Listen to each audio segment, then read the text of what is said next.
Après la collecte des ordures ménagères, on va voir le tri sélectif des ordures ménagères.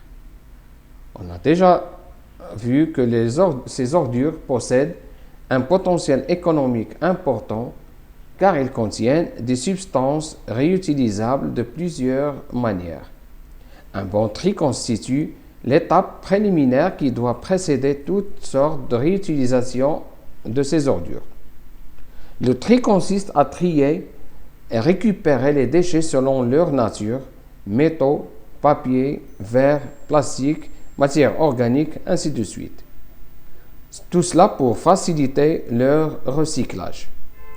Le tri est un travail minutieux qui nécessite d'abord l'intervention du citoyen à domicile, ou bien au niveau des poubelles publiques proches des agglomérations des habitations. Collecter les déchets ménagers sans aucun tri nécessite sa réalisation au niveau des centres de tri.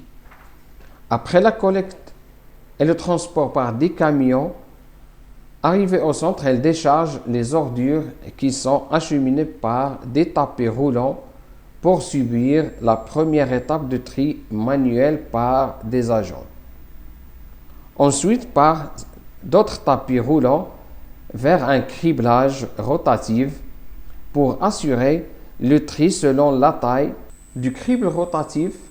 Les ordures ménagères sont acheminées vers le tri par électroaimant.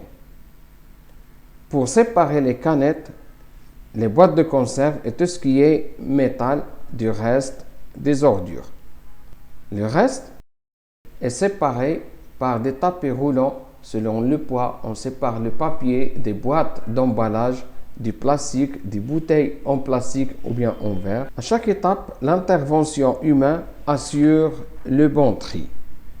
Après le tri sélectif des déchets ménagers, les matières qui sont bien séparées en catégories différentes sont compactées et mises en balle pour être envoyées vers des unités industrielles de traitement et de recyclage.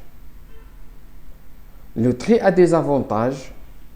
On peut citer parmi lesquels la réduction du volume des déchets, la réduction des risques d'interaction possibles entre les différents composants, la préservation des réserves naturelles et la valorisation des déchets en classant ces composants en fonction de leur nature.